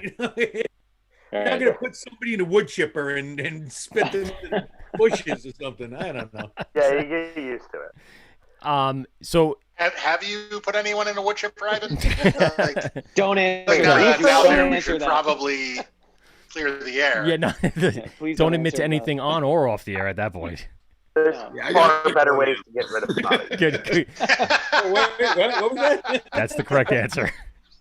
Perfect answer. Ivan, I got Dan here, and I also wanted to have Dan on because you were part of that initial stages where Dan was coming up to brew Ghost Wave. So give me a little quick, and Gabe, obviously you're overseeing a lot of this and inner workings of what was going on with that relationship. You guys tell me a little bit about, obviously I know Dan said he kind of reached out on Instagram, but then from there, how does that contract start? Is it a matter of just getting together, developing the recipe? Did you do a small test batch? Did you just go right to large scale? How did that all work for the three of you guys? I guess I'll spit. You guys came to us. I said, this is my recipe. I showed it to Ivan, told him this is what I wanted. He scaled it up for me. And we went from there, and we just tweaked it as we went along. So it's really that easy. Like just here it is on a napkin. Yeah. Pretty much. Sounds like it. Yeah. It would make it much easier on everybody if it was that easy. That's right. Oh, yeah. That's right. I felt that I was in very good hands by handing it over to Ivan, and I knew the experience that these guys had already been through, and I just felt confident, like, hey, man, I'm giving you full reign. This is what I am looking for, and, make it go. And for the people watching on Instagram, this is the Wort with Mike, Pete, and Steve. We are here with Gabe from Oyster Bay Brewing Company, and joining him, special guests, Dan from Long Beach Brewing Company and Ivan from Myers Creek Brewing Company. And these guys worked with Gabe in one way, shape, or form over the last, let's say, almost decade now. So we brought them on to be special guests to talk to Gabe a little bit. Ivan, when you were there, we were just talking about Barn Rocker and some of the iterations. What were some of the tweaks you had made to that? Because I want to start we're into the part of the show where we talk a little bit about the recipe and the process and all that. So maybe you can break it down for us really quick on kind of where you left off and then where Tom picked up, the current brewmaster over at Oyster Bay. So Gabe and Ryan obviously invented that recipe from scratch as home brewers, and then built it up to, what was that, a 3-barrel system you had across the parking lot, Gabe? Yeah. Yep. And then, they took that and handed it off to Mike, and Mike scaled it up to 15 barrels. And then from there, we just did some minor tweaks and a little bit of processing differences. And I don't know what's happened to that recipe since I've been gone, but, it was in a good spot when I left. And, we had finaled at GABF 2 years in a row, hadn't medaled, but finaled, that's solid for a really good, not super niche style where there's a ton of entries. So that I felt really good about that. And it sounded like it was initially just made as a tribute beer. It wasn't really meant to be what amounts to now the staple where it would kind of final at a GABF. Yeah, and that's Gabe and Ryan. Yeah. Gabe, what you guys had nothing to do with anybody else. Like, you guys came up with the pipe dream of being like, let's pay homage to this falling down archaic building. There it is. There it is. It looks a lot better now. And the Islanders are tied up now. Buffalo Islanders 2-2 in the third, 6 minutes and a half to go. in the third period. So it's getting down to the wire. I'm giving Gabe updates because he's being a good guest and not watching the game as we're on the air. Gabe, what? He's watching. Yeah, he's got his iPhone in his lap. He's lying. He's got the MSG Sports app on there. He's like, "Are you kidding me?" Oh man! Or he's got the Hofstra in the other ear, the Hofstra feed right here in the right ear. That would be really confusing. Yeah, he'd be answering Chris Carlin like, "Yeah, no, it's a good goal. It's a good goal." Maybe Gabe, then you could shed some light. So what little tweaks? I know he said process, but what really had to be done since this first came out or in throughout its evolution. And while you're there, why don't you just tell us how this breaks down, kind of what you're using, what's the grain bill and stuff like that. You're asking me now the technical side of a beer that we came up with this long ago that's been changed over the years? Well, what was your first? I mean, give us the generic version of where you came up with it, and then kind of where it evolutionized to where it is today. Evolved sure. To where it is today. See, I told you. Evolved. I use words, but just not the right ones. In spirit, in spirit, we were trying to create a malt forward, not hoppy or bitter session ale. I honestly don't remember. There was a bunch of crystal malt in there, some base malt. I forget quite honestly what hops we started with because those are not used anymore. And so Ivan certainly made some, I would say, significant changes over. It had to have been, I don't know, was it a dozen batches? Did you make like little changes over a dozen? Over a dozen, yeah. It was over a dozen batches. Wow. So at the end, it was, I would say a different product from the first. But aside from, I think, some of the ingredient differences, there were some basic things that Ivan did around, some flavors and aromas that, might not have been wanting to have been there and stuff like that. Maybe some diacetyl, maybe not. I don't really know. Wink, wink. So, I think, that certainly improved that beer. And, that's stuff that, needs to happen as you. Was there a goal? Is that what's happening right now? Islanders on the power play. 3-2 Islanders. 4:50 to go. Yes. Awesome. There it is. Pajot. And then over the last year or so, I think we've dialed back some of the crystal malt, some of the darker crystal malt, just to sort of get there's a little bit of bitterness, or harsher bitterness at the end coming from that malt that I think we dialed back a little bit to try and make it finish a little bit easier. But outside of that, when Ivan left, he had in a really good place, far more scalable, I would say, process and recipe than what we started with. And so, cool. What you got today at a 4-5 session, I got stuck actually. That was kind of weird. It's delicious and it's crushable. And I hate that word, but it's the best word to describe the ability to drink many of these before you walk into any Islander or, in this case, Met game as well. Because the only other Met-themed beer that I know of is Greenport Harbor makes that not pinstripe pills. That's Blue Point. Blue Point for that's Blue Point. It's the pale ale. They make a pale ale, juiced, and that's the only other. Is that a reference to steroids or? Maybe. I'm guessing yes. Perhaps. But it's the only other New York sports themed beer that I can really think of. But like I said, besides the Blue Point pinstripe pills, and you were able to capture the logo on there, so it's again visible from the shelf. It's on the box. It's on the branding. It's on everything. So, and it also travels outside of your typical branding that you have for the rest of your line. So that's what's also interesting, because you have a lot of your beers now with the new branding. Having that color scheme, a lot of white space, logo very prominent. But here it's mostly about Barn Rocker and the Islanders. So it just kind of jumped a little bit from, where you were going, but you kept the original OG feeling of the can itself. Again, probably because it's more visible on the shelf and Islander fans just eat it up just for the can itself. Yeah, give a little in the weeds on the design on that. Part of the requirements around using the IP of the team, one of the things is that the Islander logo must be placed on a solid color. Okay. And so we couldn't actually split the logo between the blue and the white. Gotcha. So that design has to be that way in order to be as close to our packaging as possible. Right. Wow. No, that makes sense. Yeah. I mean, I would imagine How many meetings were there about the label? How many hours of discussion did you have to endure before you found out the label has to be placed specifically on a solid color? Yeah, we were pretty much almost in production when that, sort of was like, oh yeah, no, that can't happen. Okay, great. We'll go back to the drawing board. Cancel that order. Quick. Cancel. That's right. Exactly.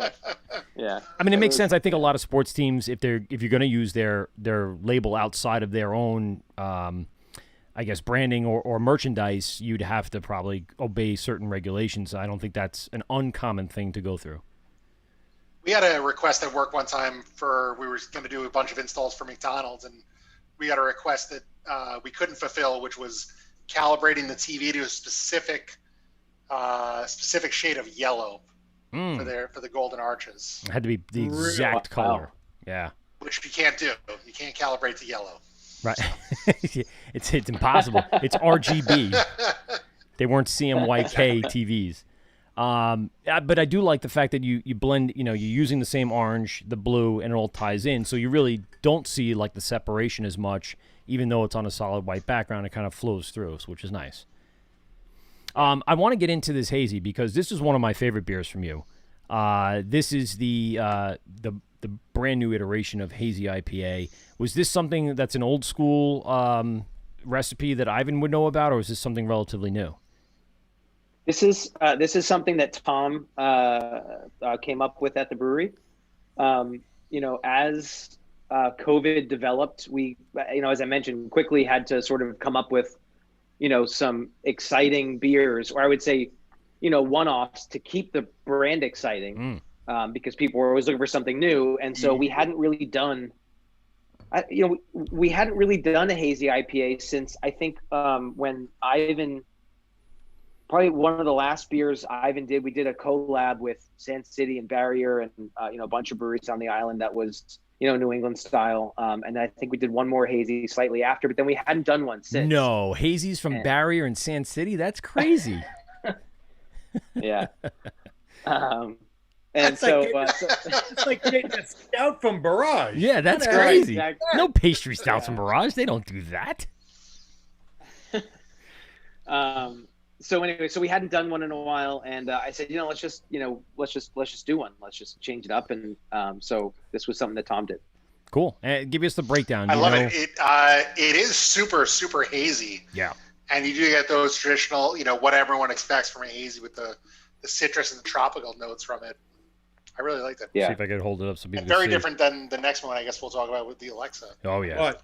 Well, we're going right to the 13. We only got 30 minutes left. We got to go right to the sippable. The Alexa was my favorite. Yeah. And that's been around for a while, right, Gabe? The Alexa's been around for quite some time. It has. I'm trying to think. I mean, Ivan, we definitely did it when you were there. We did it before. Mike actually designed that original recipe, and then it got tweaked through time. Yeah, so I mean, that's been, we've been doing it for, 4 years, 5 years, maybe, something like that. Oh, I got to show you something. Yeah. Oh. He's got an old school, like. Pants down, the show's over. He's going to show us. I assume this refers to the song, not to the device that Jeff Bezos used to spy on us, correct? Correct. Yes. Okay. I thought maybe Dan was going to grab his Alexa, and he was going to ask about the Alexa beer. Oh, he's got the old school one. Jesus, wow. Hold on. Which? Wow. Oh, yeah. That label has seen some fucking cork and cage, some refrigeration and thawing. Wow. So what are you saving that for? Not now.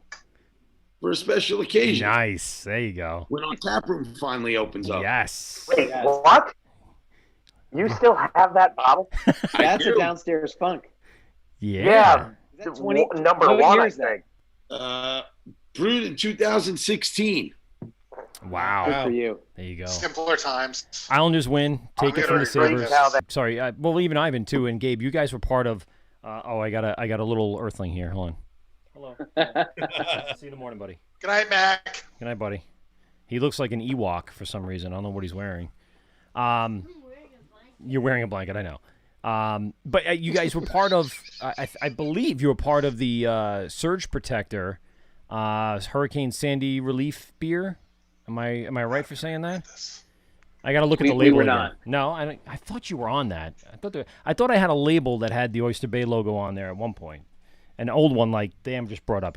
I have my little wine fridge down under here, so it's actually kind of stuck. So I'll look at it later. But I'll see. I might have a vintage bottle of Oyster Bay somewhere as well. I don't think it's Downstairs Funk, though. I think it's something else. It might be a stout. I cherished this one, and I said, I'm going to save this for a really special moment. So. And what's the style on? Is that a fermented farmhouse kind of thing, or is it a? It was a barrel aged stout. Yeah. Okay. Wild. Down in the basement. Downstairs Funk. Yeah. Well, it speaks for itself almost. It does. It's got some Still good. Clear. Yeah, I was gonna say it doesn't have much sediment. It didn't look like it when you kind of spun it around a little bit. That's awesome. No. Ivan, what were some of your favorite beers to brew over at Oyster Bay when you were there? Honey Ale's actually my favorite beer ever that came out. That beer is awesome. On Sunday. Mm-hmm. Right. That beer is phenomenal. The standard IPA is absolutely amazing. It's just a lighter version of the West Coast IPA, and it's really nice. And Gabe mentioned the pumpkin earlier, and I remember it being one of the first pumpkins I've had. Did you have anything to do with the pumpkin releases back in the day? I hate pumpkin. He hates pumpkin beer. He hates pumpkin beer. I'm with you. I don't blame you. I don't like them. I don't drink them anymore. But I remember unpopular opinion, and I'd love to hear it. Every pumpkin beer I brewed at Barrage was some sort of other style than an ale with fucking spices in it. We did saisons, we did porters, we did freaking lagers. Everything could be a pumpkin. I hate those fucking beers so much. Yeah. The last time I had a pumpkin beer, I think it was on the show, and I think the way I described it to Mike is, this is the pumpkin beer I hate the least. Yeah, that was good. I can't remember the name. That I liked. But the obligatory pumpkin beer, I love fall for beer season, but Blind Bat does the sweet potato, and I like that one too. Right, that one's good. Right, but if you stay away from pumpkin, I think you're golden. And not to say that you shouldn't produce it, because you should ask Gabe how many halves of pumpkin beer were sold during Oyster Fest. Yeah, I could imagine. How many? So much. It was a lot. It was a lot. It was a lot. Because we brewed, for at least a month before, just trying to, stock up enough kegs for that weekend. Jesus. Yeah. I remember you can just walk in and take it to go, right? Because you could just walk the streets with it at that point. They changed that recently, but plenty of people still try and take it to go. Well, initially, I remember when it first was there. I mean, I think I actually did it myself just because it was there, and you guys had it like a table out front where you guys had like a jockey box, and you're doing it right from there. So some of the first ones you guys were involved with, it was very lax, and then of course, as time goes on, people are like, wait a second, we can't be doing this. Can't be just letting people walk around. I think once somebody put a motorcycle through a window, it was like, nice. That's what it takes. Time to stop that. That's probably a good stopping point. Yeah. It's a good ceiling. Billy Joel. Well, I don't know who it was, but it was somebody. And he came in on his clipper Someone's ship. gonna do it. Yeah, that's crazy. So listen, oh boy. Scott says, hold on, I'm blowing up now. Pumpkin ale is what Cal was to football. It sucks. Cal? Oh no, XFL. XFL. He got it. Yes, it is the XFL of beers. Yeah, that's a good analogy. That's a good analogy. I like that. So I mean, the concept of having that being an event that happens and brings a lot of eyes to the brewery and repeat business after that. You got to see the benefit to that. Are any plans in the works? Have you heard anything from the town at this point about plans for this coming October or whatever it is? I think it's late September, early October for the festival itself. I haven't heard anything specifically around it. I think that decision is going to be made as late as possible. Yeah. Right. Just given how much everyone's going to want every opportunity to keep it, so they're not going to want to pull the plug too early. Yeah, I like that was one of the things. Again, my buddy lives up in Oyster Bay, and it was one of the things we could go to his house, park, walk into town, hang out for the day, go back, relax, walk it off a little bit, and then get home. It was a festival that we loved, and my wife loved to buy all the little knickknacks. I like the food and the beer. The kids like the games and the animals and stuff like that. It was something for everybody. So I hope it does come back this year. It was a fun one. We do too. Yeah. Yeah. Obviously. Ivan, so in the last few months, you guys have been really cranking out beers. Obviously, we had it on a show 2 weeks ago. What was the newest brew that popped out? Is that Young Steve? That is Young Steve at the Oyster Bay Fest. Wow. In 1982, I was in the bike race that they did at the time. That's crazy. I was like the young Greg LeMond and very Greg Louganis-ish. Bro, do me a favor. Can you put that outfit on now? I think. Oh yeah, on my one leg. God, please. I was like 148 pounds there, Wow. 6 foot. Wow. Jesus. You are a young buck, ready to go. 100 pounds later. Boom, look at this physique. With a bionic arm.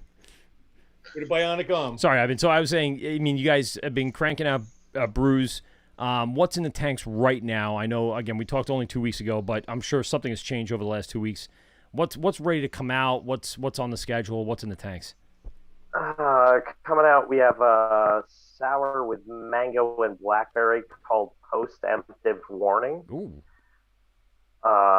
We have kind of a traditional a hazy IPA, but it's done a little different way with a bunch of orange peel and stuff. That one constantly comes out because we supply all the mountains around, the ski mountains. Yeah. So they call it Earn Your Awesome. Turns. We call it Velvet Fog. We have an old one coming back. Old, I mean, we've been open for all of 9 months. Back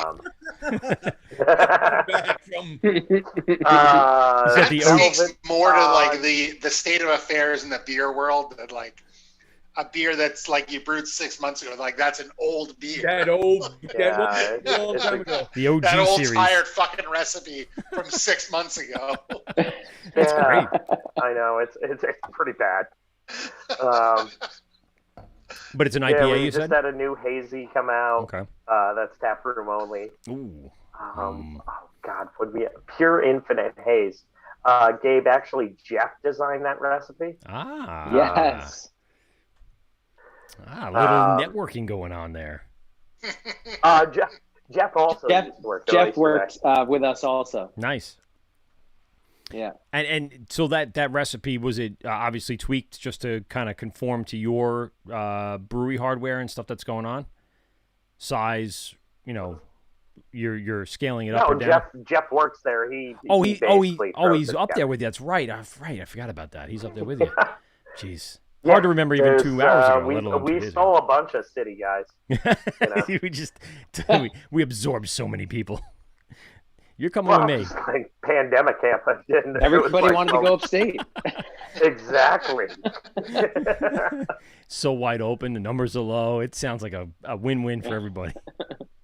It was a win-win for a long time in this county. Yeah, I got a lot of stuff, and like I said, I was starting to travel upstate, and I want to get up even further, get up into the Syracuse region again this upcoming spring and fall. Ivan, what were some of the breweries that you can hit along the way? Obviously, we're gonna try to hit one of my favorite areas, the Albany, or we'll say the capital area. You guys are up in the Syracuse area. What other breweries can people go to make this like a nice little destination location for the town, the city area? I'm going. If you're coming from Long Island, you can go across Jersey. There's, as usual, not much in Jersey, but you can. Wow. That's fired. Well, not in the northern Jersey. You can then hit like Binghamton, there's a handful of breweries there. You get just north of Binghamton, you get to Beer Tree. And then like you kind of can come up 81, hit some stuff in Syracuse like Modern Ages, Buried Acorn, which basically specifies in sours. If you go kind of west out towards Auburn, you have Prison City, you have Ithaca Brewing. So there's a bunch of stuff to hit. Yeah, Prison City got some good rep when they partnered up with who'd they do a collab with? I think it was District 96 or one of the other big Equilibrium or something, and they got a little I guess promotion from that, and all of a sudden people were all talking about Prison City beers. But Prison City got some stuff when they got ranked #1 IPA like 4 years ago by the Draft or Craft or one of those. Yeah. Wow. Taste magazine. Taste magazine blew them up. Yeah, Okay. they had the #1. They ranked them as #1 IPA in the country. Yeah, crazy. Wow. Wait, didn't like Timber Ales or one of those guys from 12% do a collab with Prison City? I feel like they did like Crows. Who had Crows on it? Possibly. Somewhere in there. Yeah, they're good dudes, and they actually they were a brew pub and just opened up a production facility like 3 months ago. They've been a brew pub for like 8 months. Covenhoven, 8 years. Covenhoven on Instagram is saying they also did a Mickler New York City collab as well with Prison City. That makes sense. Rocks, Yes, by the way. Covenhoven is the shit. Is the balls. So check them out. I feel like I want to get a little more into our stout here because I had my buddy actually grab me a can of this. If you don't get to this quicker, because I've been drinking this. All right, I'm getting there. You're All letting it warm up. guys. Don't even start. It was nice to hop in, but I gotta go. All right. All right. Appreciate you coming on. Have a good night, guys. Later, buddy. Thank you.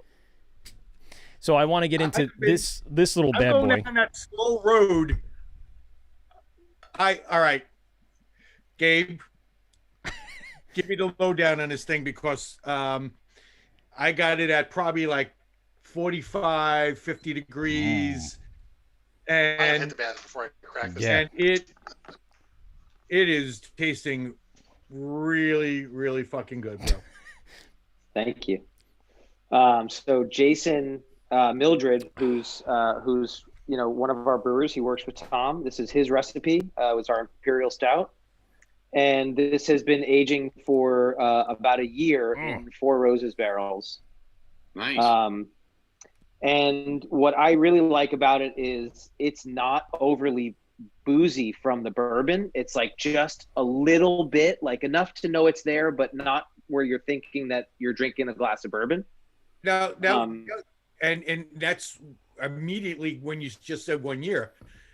I was going to ask, you didn't blend this? I mean, this is just right from the barrels. No. We did blend it a little bit back Okay. with we did. Just to make sure there was enough, above the carb stone and stuff like that. But yeah, I mean, it came out like we're really proud of it. Nice, smooth, like chocolatey, a little bit of oakiness. It's Vanilla. I get like vanilla. It's really in there. good. Yeah. And the vanilla masks that really booziness a happy little about bit. it. It kind of smooths it out a little bit. Gives it that nice Yeah. smooth texture to it as it goes. What is the base of this? Where's that coming from? Is it just a standard stout base, American stout? Where's the recipe headed in that direction? Yeah, I mean, I wish I had more details there. I could certainly find out and let you guys know from Jason. I really don't know the technicalities on what he did to brew it. This was his really first recipe that he took cradle to grave, and Okay. really proud of it. I'm not to insult anyone. I think it's a relatively basic, his Imperial Stout recipe, but I think sitting in those barrels over that time really did nice work for it. We've got them both on tap, both non-barrel aged and the barrel aged, and I think it came out really well. Yeah, that's really cool. And thank you for giving us that. Yes. Because, again, I've been sipping this now for probably the last 20 minutes or so. And yeah, you're definitely right. You get a little bit of heat towards the end, but it's not that overbearing heat, but you know that this has been barrel aged for a certain amount of time. Little bit of oak char, and what's really nice about it is, and it's probably coming from the actual recipe itself, that chocolate flavor, a little bit of bitterness, and then again, I'm saying it's probably from the barrel. I get that like vanilla-ish finish. It's cheers. Really good. I'm really digging this. Like I said, my buddy had grabbed me a can of this, I guess, when you guys had it still before it sold out. And he gave it to me my last time up at Oyster Bay. And I had it in my fridge, and I'm just kind of like looking at it like, 13% or so. I'm like, that's like a end of the night. Make sure I haven't had 6 beers before I drank that. And I actually highlighted it in one of our stories. And it was one of those things that I went, wow, you nailed this one. This one was... And I like a good Imperial Stout, and the flavor profile was perfect, sippable as I'm watching the game. It was great. It was one of those things that really turned my head a little bit and went, wow, I had to look at the can, kind of look at, this is really 13%? I mean, you did a really great job at hiding that heat, as I say, the heat that comes through on a lot of these. And I guess it's just, again, cheers to the process and the brewers and the time and the care. I mean, the utter care that it takes to brew something like this. How much do you have of this left? I want to say we have at most a couple of half barrels left. Okay. Anybody that's watching this, you need to go to Oyster Bay as soon as possible to get this beer, because it's going to be gone soon and you're going to be miserable. Yeah. Because you're going to miss out on the goodness. Really good. It is boozy. Yeah. It's nice to, like I said, we did the nice natural progression, went from barn rocker to a little hazy, and now this is a nice sippable to kind of round out the show. You guys have any other barrel program beers in the works? Anything kind of brewing right now, sitting for the next year? We do. We've got we took our dark lager and we've got that aging in a Madeira barrel. Which should be pretty good. We've got, I'm trying to think, we've got 6 or 8 barrels right now aging. Some bourbon. I think there's a wine barrel in there. As I mentioned, the Madeira barrel. So those will be coming out, I'd say, towards the fall of 21 this year. Nice. And do you guys barrel aged dark lager and barrel aging in a Madeira bottle? That's different. Yeah. Good one. Yeah. Now the Madeira bottle, the Madeira barrel, would that add like sweetness? What's the acceptable flavor profile? Yeah, that's the hope. Oh, the oakiness. That's the hope there. That it's gonna. That's the hope. It's definitely gonna add sweetness. Okay. Right. But hopefully it does pull still some of the oaky vanilla out of it as well. I'm not sure how it's gonna turn out, but hopefully it turns out good. That is the beauty of it. The whole great part about it is that how's it going to turn out? You don't know what that barrel is going to impart. Some barrels take forever to impart something. Some barrels you take a sample, you're like, oh my God, this is overpowering already. I got to do something. That for me, that's the real fun part about barrel aging anything is what are you going to get out of this and what can you make from it? Definitely. Yeah. Definitely. Gabe, what? And go ahead. By the way, what is the name of this? There isn't we name all of our beers the beer style. That was just something we always did from day one, except for Barn Rocker. We just put the name of the style right on the can, so you know what you're getting, and good, bad, or indifferent. That's what we did. So that's just the barrel-aged Imperial Stout. Yeah, at least you don't have to look it up on Untapped to make sure you're not copywriting anybody else's names. That's right. Yeah. Is this considered the 2020 or the 2021? This is the 2020. Okay. Ooh, all right. Yeah. Gabe, give us a little bit of insight on kind of what the future is here, because you got your space, the town is accepting of you. What are the next few stages here for the brewery to take the next leap? I'm going to say obviously after COVID kind of dissipates a little bit, numbers go back down, things are moving forward. What do you have in plans? What do you have in the works ready to go? So I mean, from a short-term beer style perspective, I'd say in the near term, we're still doing our hard seltzers, and I think that's been pretty good for us for the season for spring and summer. Yeah, that's a big seller on Long Island is seltzers. Yeah, that's been going well for you guys. It has, Yeah.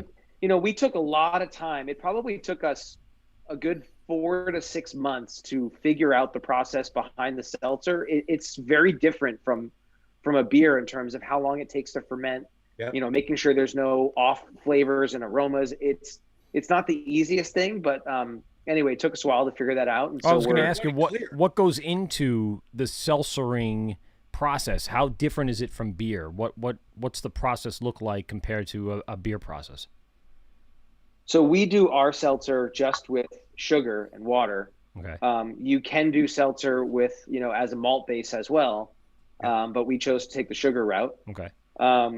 And we tried a number of different yeasts, a number of different things to, try and speed up fermentation. It's still instead of a traditional 10 to 14 day process for like a regular beer, it's a solid 3 weeks.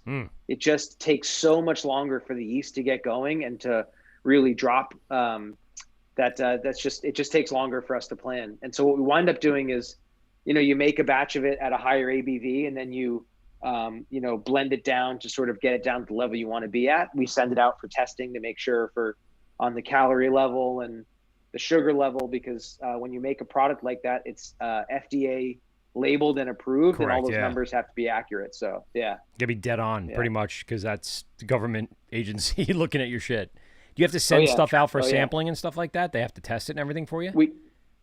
Yeah, exactly. Yep. That's got to be Now, tight. Do you guys filter your beer at all, or no? We don't filter it as like putting it through a plate and frame filter. We'll use God, I can't even think of the word now. Findings, yeah. Yeah, exactly. Yeah. Exactly. Interesting to see that like a lot of the breweries on Long Island have pivoted towards a seltzer just to, again, can sales are huge right now, especially last summer, and now We're at probably that up. fucking market share. Fuck Better fucking Oyster Bay seltzer than fucking Corona seltzer, for Christ's sake. So yeah. And craft beer right here on Long Island, right in the brewery. So, you're getting it from a reliable source that has a well-established name in the industry. And to have people, kind of come in and obviously you're in a North Shore beach community in a way, I guess, like I said, with the waterfront and everything. It's a great, grab and go kind of thing. And obviously distributors around Long Island are going to carry this. So it's easy sell, right? It's just an easy marketable product to kind of put out there. Yeah. And I think the nice thing is it doesn't, it's not cannibalizing our core market, right? Like those that are still wanting in, I would imagine, right? Yeah. So if that's right. Even at 50% of that, capacity in the tap room, you got the, someone who may want to have those hazy IPAs or those barrel-aged stouts, but also maybe they're with someone that doesn't drink beer. You want to be able to serve them something too. So. Yeah. It allows us also the opportunity to serve something on the gluten-free side, which, on the beer side we can't do. So anyway, yeah. Are you guys a microbrewery or a farm? Both. Oh, you do. Okay, Look cool. at you, smart man. Yeah. This guy's got all the little tricks and trades. I didn't know that.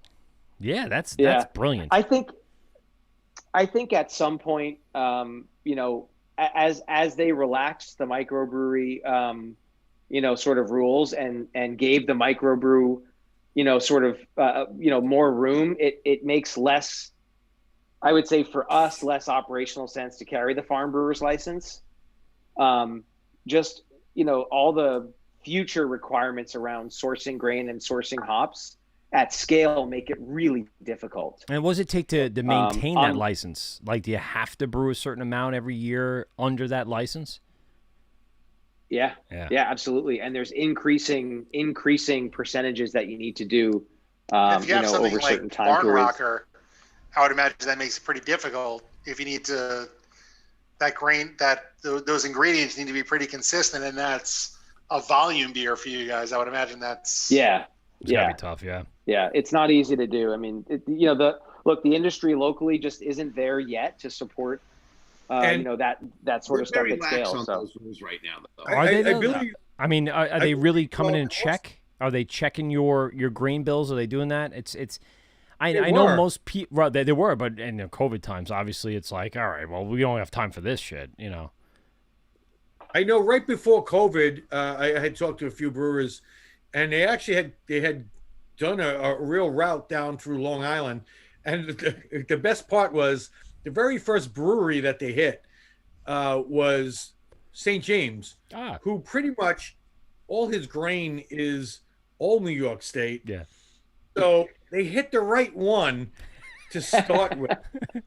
I don't know if they knew that right, or, if somebody kind of like said, "Hey, you might want to go here first, so it looks good." Jamie's like, bring it, motherfuckers! Yeah, I'm using like, all grain. Come on, man! Everything is New York State. Come on. Yeah. And then they went. They went. I know they stopped at Long Island. They stopped at quite a few places. But then again, that was before COVID, and now I know. I had heard that was it 1886 Malt House is basically no longer, I think, from what I'm hearing. And oh, really? And that was the point of. I've heard from a couple of breweries that, they're not answering calls, and you can't get any grain from them right now. But it wasn't at the point of the whole process in general. It was to get these malt houses to produce more and more to keep their business moving and to spawn off new businesses from that. Yes. But yet now there's one major one that's just not keeping up with the times because they can't keep up with the demand, and inevitably put them out of business. I mean, that's got to show the government itself that this doesn't work. We can't go up to 80% New York ingredients and keep up with the demand. I've been hearing that they're not going to raise the percentage that much. What are they up to now? Is it 60? We're at 60%. 60% now, yeah. And it was supposed to go up again. We do more than 60%. We exceed that. Just every one of our beers is all New York based malt, all from New York craft malt, and they're expanding. I mean, they're a small maltster that's getting bigger, and they're expanding and putting new equipment in, and their capacity is growing. I would assume so. Yeah. And they're constantly growing, getting new, fieldage, if that's a word. New equipment. I didn't even acreage. There you go. See, I'm not that bad. Fieldage sounds good. It sounds smart. What the hell? Fieldage. Lots of fields and You're just fucking making up words now. He is. Evolutionized. You get a bourbon barrel aged stout and you just start making shit up. I drink, therefore I know things, and we know who said that. Yes. But I mean, it's got to be tough. Do you guys, gave at Oyster Bay? Do you have specific brews that you use that farm license for? Do you have like a very set amount of, okay, we're going to do the hazy under that, we're going to do this under that, and we're going to do that under that? Yep, the ones that are not needing to be scaled up and, widely distributed are ones that we can put those ingredients in. The biggest challenge is if you, try and obtain, whatever it is, 2,000, 4,000, 8,000 pounds of malt, whether or not you're going to be able to get that next time, or whether or not said batch of malt is going to maintain the same flavor profile as the one before. So that's why, consideration there is to possibly drop that license if they actually are going to continue increasing that stuff, because it just doesn't make sense for our business model. Right. Exactly. Dan, you said you don't think they're going to be... Not to mention, the cost side of it as well. Oh, of course. I mean, you don't have the ability to supply and demand at that point. So they got to drop the prices. They got to have, enough on hand to supply all the breweries in New York State for their farm brewers license. Dan, what I was saying is, did you hear about in New York State, basically freezing the percentages? I've just been hearing rumor, hey, I don't think they're going to be increasing that. Like everyone's saying, that it's impossible to keep up with the demand that's there because they're not putting out enough stuff. Even New York grown hops, it's there are some very good ones, and there are also some that are just exactly. What would I use this for? I have no idea.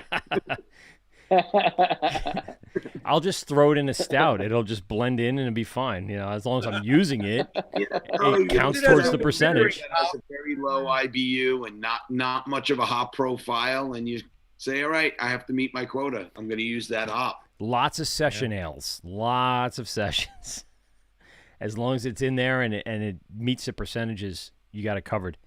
Honestly, that's been the hardest part for us. I would imagine. Yeah. It's got to be tough with the hops.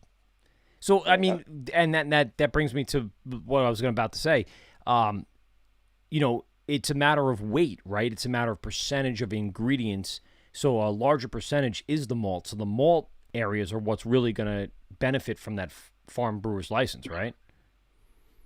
Definitely. Yeah, for us, yes. Yeah, because you can get sexy hops, but use 90% of the grain of New York, and now you got yourself the percentages that you're looking to hit. Yeah, right. Gabe, we're wrapping up here. I want to really get everybody the big plugs. Tell us any information that's coming up. I did see a recent post about the I don't think it was Chamber of Commerce, but there's something coming up in your area, and it's Shop With Us, and we'll share the bill from February 22nd to February 28th. You make any purchase from one of our members at the Oyster Bay East Norwich Chamber of Commerce, and they will reimburse you 50% of your bill. Have you heard about this coming out here? Oh, yeah. It's a big initiative. Yeah, the fact that you can go in, spend some money, and be reimbursed for half your bill is great. I mean, we're going to push it as much as we can. Fuck yeah. I mean, if I go in and I spend $60 at Oyster Bay, and I then send my receipt and my PayPal or Venmo account name, the Chamber of Commerce will reimburse me for 50% of that bill. So listen, motherfuckers. Buy double the beer. Yeah. Go and buy as much goddamn of this beer you can possibly get, because you're going to get 50% of that back, and it's not from the brewery. The brewery's going to get the total amount. The Chamber of Commerce of the town is what's going to reimburse you. So it is a major deal that's going on. February 22nd, 28th, I'll put it out there. Go to any of their, sponsored-based membership businesses in the town, whether it be Oyster Bay or East Norwich, and spend your money up there, and you're going to get 50% back. Go ahead and find the post. I believe it's on the Chamber of Commerce on Oyster Bay, but it's a big deal, and it's a big initiative, like you said, that they're going through with, and that's big for the town. I mean, people are going to, I would imagine, come in droves for a lot of the businesses in those two towns.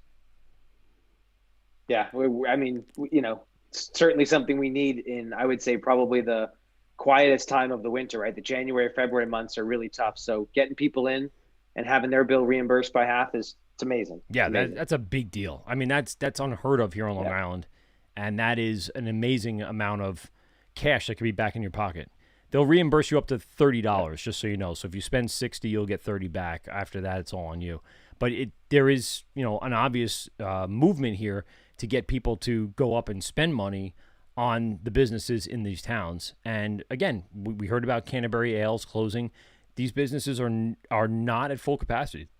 They're not doing crazy business. They're basically treading water, and we need to support them, because when this is all over, like Steve said earlier, we want them to be there, because we want to get the fuck out of our house and go enjoy places here on Long Island.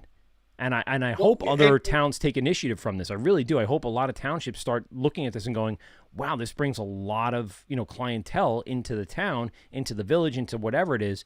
And it allows people to kind of freely spend, even in these tough times for people, to kind of get a little bit back on top of that. It's amazing. To me, that was like a game changer. I sent it to my buddy that lives up Oyster Bay. He's like, holy shit, get the fuck out of here. I'm buying shit out every week, every night. Awesome. He'll just take pictures of receipts every fucking night. It's great. Actually, it says only run one receipt per person. But, if you're a married couple, you get 2 receipts. Hey, man. We all got kids. Yeah. You put those kids on those receipts too. Hey, Dave, you're fucking solid, because you got 4 of those kids. So That's right. That's right. I actually gave you more credit. I thought you had 5 kids, but 4 is enough. I'll tell you that. 4 is enough. If he didn't have that girl, he would have had a 5th one. Yes, that's true. That's exactly right. Yeah. It's crazy. Dan, before we get out of here, give us a big plug for Long Beach Brewing Company. Honestly, I'm not going to plug myself. I'm just going to say thank you to Gabe. And look at that. Come on, man.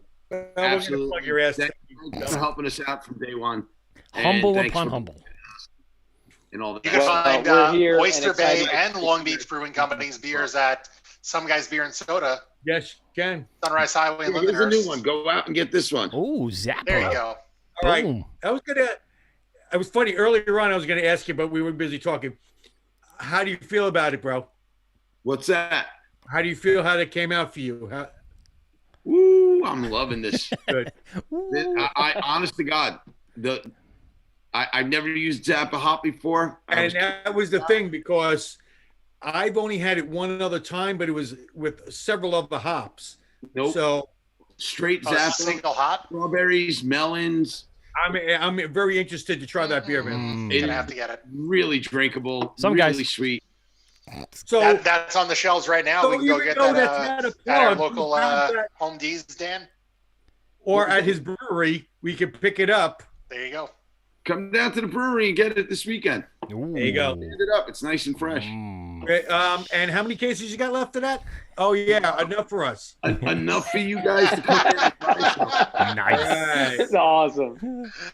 Yeah, Gabe, give us a big size too, and it came out really great. Oh, nice! So I love ocean size too. The new runs that I did with you guys. That's a good one. Gabe, give us the big plug for Oyster Bay. Tell us all about the brewery, where people can find it, how people get in contact, how people can order, all that good stuff. Oh man, follow us on social media, on Instagram at Oyster Bay Brewing, Facebook, Twitter, on our website www.oysterbaybrewing.com. Come stop by the brewery, order online, we'll deliver to your house. Support your local beer distributors, grocery stores. Anywhere where you can find it is supporting us. If you don't come down to the brewery, buy it from your local beverage store. It'll help us regardless. And if you're going to the brewery, just take Waze, type in Oyster Bay Brewery, and you'll go right to the front door. It's not going to be hard to find. It's the only brewery in town, and it's an awesome town. So travel up there and check it out. Dan, thank you very much for being on the show and surprising Gabe with a little guest appearance. We want to also thank Ivan from Myers Creek for stopping in and saying what's up. I knew he didn't have much time, but he's a lot of fun, man. I can't wait to get upstate and hang out with him for a little bit.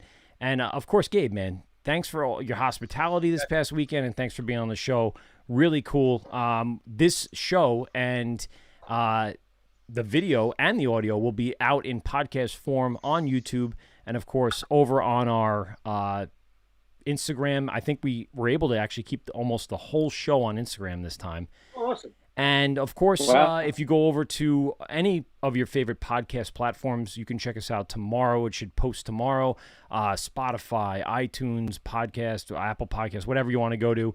It'll be out on a million other places. And, of course, our favorite friends, the Hopped Up Network, which we will be broadcasting live down in AC Beer Fest June 4th and 5th. At the airport, which is going to be crazy. We're going to have a lot of fun with them and a lot of the Jersey breweries that we've become friends with. Not Northern Jersey, because Ivan said there's no breweries in Northern Jersey, which I think he's right. He's actually very right. There's not like northern border to New York. There's really nothing. But once you get over the bridge in like Perth, Amboy, and all that, you can find some really great breweries and everything south from there. Go ahead. Dan, anything else to share to the show? Anything else? Appreciate you. Gabe, anything else you'd like to share? What was that? For me? Yeah, Gabe. No, just thanks for having me, guys. Dan, can't wait for you guys to open. We'll be there on that day. Fuck yeah. Screaming for you. And like I said, guys, thanks for hospitality. Really appreciate you inviting me to join you tonight. Dude, awesome time. I appreciate it. Brother. Last words, cheers. Peter, what do you got? Don't forget to have your pets spayed or neutered. Steven? I like to do the cha-cha. This is The Wort with Mike, Pete, and Steve, GovsRadio.com. Really appreciate everyone for hanging with us. And we'll see you in 2 weeks from our buddies from Motion right there in Massapequa Park. And we out. Well, that's 2 hours of your life that you'll never get back. Are you kidding me? Please hang up and try again.